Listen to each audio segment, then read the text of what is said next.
Christmas. Frohe Weihnachten. I love the holidays. I love them all.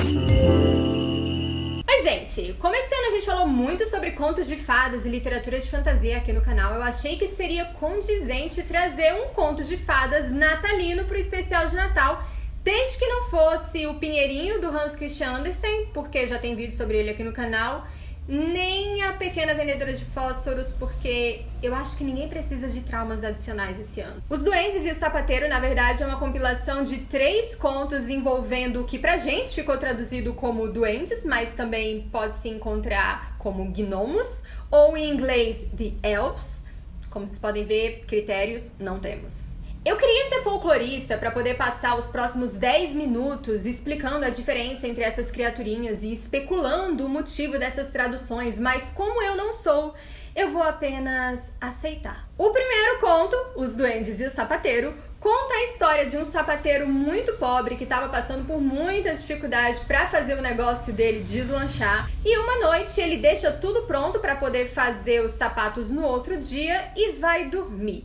Quando ele acorda, para sua surpresa, tinha um belíssimo par de sapatos. Esses sapatos eram tão bonitos que o primeiro cliente estava disposto a pagar mais do que eles valiam para ficar com eles. Com o dinheiro, ele conseguiu comprar material para mais 2 pares de sapato que foram magicamente costurados. Gente, costura sapatos ou é só roupa? Enfim, foram magicamente feitos durante a noite, que ele vendeu também por um preço muito bom e ele conseguiu dinheiro para comprar material agora para 4 pares de sapato e depois para 8 pares de sapato e assim sucessivamente até ele se tornar um homem muito rico. Então, numa noite de Natal, ele e a esposa decidem ficar à espreita para saber quem é que estava fazendo esses sapatos. Eu não sei como é que ele não tentou fazer isso antes. Ele preparou o material e se escondeu.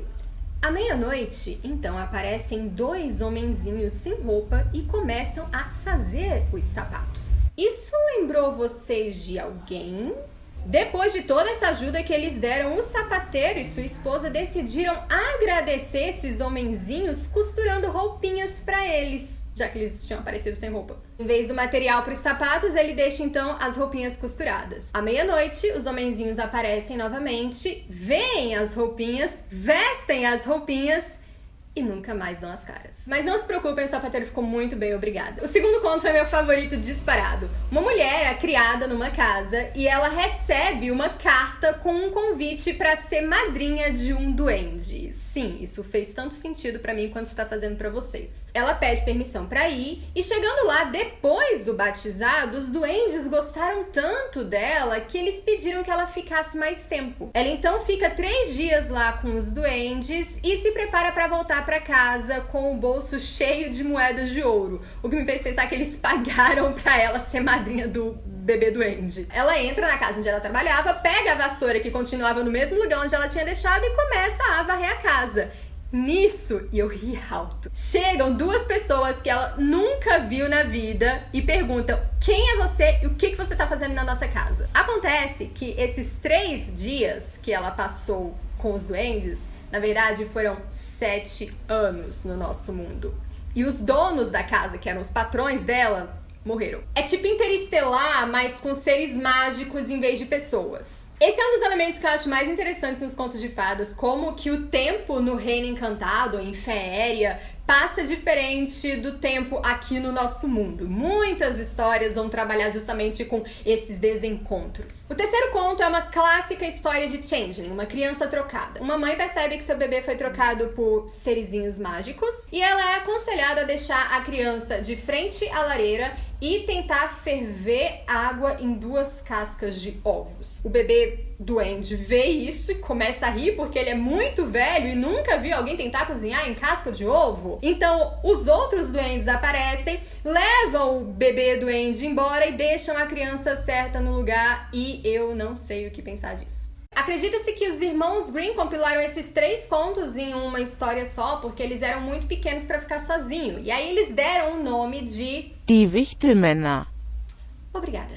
Que quer dizer Pequenas criaturas que parecem homenzinhos. Porém, quem tá mais familiarizado com contos de fadas percebe que essas criaturas se comportam de forma diferente em cada um desses 3 contos. Isso faz com que na catalogação de Aaron Thompson, que é um sistema de catalogação de contos populares, tipo o que o Vladimir Prop fez lá no Morfologia dos Contos de Fadas, enfim. Nessa catalogação, o primeiro conto, ele é um conto de elfos ajudantes. O segundo conto é um conto de parteira, madrinha ou ama de elfos. E o terceiro conto, claro, é um conto de criança trocada. Quem leu Jonathan Strange e Mr. Norrell, inclusive, tá aí uma dica de um ótimo presente de Natal para alguém ou para você mesmo, sabe tudo sobre essas trocas. Só que lá quem faz as trocas são as fadas. E tá aí algo que eu acho muito interessante nesses estudos de contos de fadas, que é perceber como que lugares diferentes têm agentes mágicos diferentes em funções parecidas. Os antropólogos, os folcloristas, os psicanalistas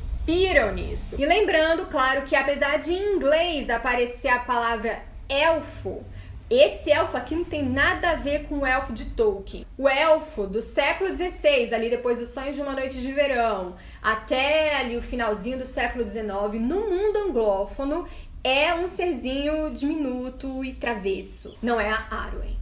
E olha que curioso, lá no primeiro conto, eu fui muito pega de surpresa quando eu li que as criaturinhas ganharam roupas e nunca mais deram as caras, porque, óbvio, foi impossível não lembrar do ilustríssimo Monstro, meu elfo doméstico melodramático favorito. Brincadeira. Mas não. Mas eu achei que eu tinha feito essa associação porque eu tô relendo os livros, enfim, tava ali no clima. Só que não. Eu resolvi investigar, claro, e isso não tinha nada a ver com o vídeo inicialmente. Essas criaturas do conto Os Duendes e o Sapateiro representam o que são chamados espíritos domésticos. Existem versões deles em vários lugares do mundo, datam desde a Roma Antiga, Lares era o nome deles na terra do Júlio César, e na Grã-Bretanha eles são chamados de brownies. À noite eles fazem o serviço doméstico. E eu fico imaginando se a origem disso não foi alguém com insônia que decidiu arrumar a casa para ver se o sono chegava. Eles têm uma convivência pacífica e bastante cooperativa com os habitantes da casa que eles são ligados, a não ser que você dê roupas pra eles. Aí eles se ofendem e, na melhor das hipóteses, mandam beijos e vão embora ou se tornam agressivos. Mas qual o problema, né, de ganhar roupa? Eu tive uma fase assim, mas é porque era a fase que eu queria ganhar livros e CDs e eu continuava ganhando roupas que eu nunca usava, porque não eram bem meu estilo. Eu passei um bocado de tempo pesquisando, não fiquei satisfeita porque eu não consegui encontrar uma justificativa que explicasse o que isso significa historicamente, se é que existe alguma explicação histórica para isso. Mas algumas opções são que eles não gostam que você sinta pena deles. A outra é a de que se você der roupas, quer dizer que você os viu e eles não querem ser vistos, eles são seres mágicos, afinal de contas. E a terceira opção é de que eles ajudam porque eles querem ajudar. Tá bom, Verônica, e onde entra o Natal? Porque a gente tá aqui pra falar de Natal e não de etiqueta para lidar com o seu elfo. Esse é um dos únicos contos dos irmãos Grimm a estabelecer uma data comemorativa, no caso, a noite de Natal, e de fato tem tudo a ver quando a gente observa o enredo do conto. A gente não sabe exatamente por que os duendes decidiram ajudar o sapateiro, mas eles decidiram. E o sapateiro, por sua vez, ele quis agradecer a ajuda de todos esses anos e acabou ajudando os duendes em contrapartida. Eu esqueci qual é a palavra que se usa. É contrapartida mesmo, não é? Que esses duendes aqui não ficaram ofendidos por ganhar roupas, eles ficaram muito felizes. Eu acho muito bonito esse tema da ajuda mútua, em que você pode ajudar com aquilo que você tem de melhor e sem esperar nada em troca. Agora, o curioso é que esse conto apareceu na publicação dos irmãos Grimm em 1812. Ou seja, 30 anos antes da publicação de Um Conto de Natal do Dickens, que é de 1843. Ok, deu um pouquinho mais de 30. Porque foi com Um Conto de Natal que a gente acabou ligando a data do Natal com ações de solidariedade, com ações caritativas. Não que as pessoas não fossem incentivadas a fazer isso antes. Às vezes eu vejo o pessoal falando sobre a criação moderna do Natal e dá a impressão de que não existia nada natalino antes de Charles Dickens. Se acalmem. Hoje, Os Duendes e o Sapateiro se tornou uma dessas histórias típicas de Natal.